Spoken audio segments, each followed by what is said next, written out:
You have proposed a change in the state's 1.5% grocery tax, which you called regressive.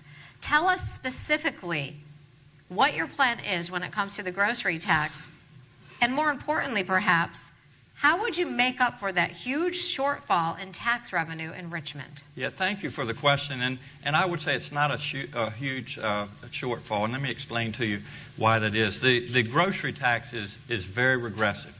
In other words, it affects people that can least pay for it, where more affluent people, it doesn't bother as much. So what I have proposed is to actually have a comprehensive tax reform plan where I sit both Democrats and Republicans down at the table and talk about ways that we can make our tax code in Virginia fairer, more progressive, and simpler.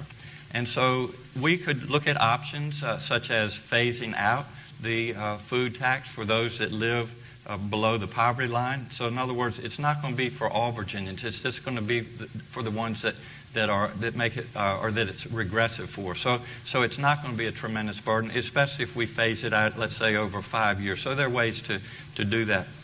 Again, I want to re-emphasize also that while the tax code in Virginia is important, as a small business owner and talking to a lot of businesses that we're helping to grow in Virginia and also bringing businesses into the Commonwealth of Virginia, really what's most important for them at the top of their list is workforce development.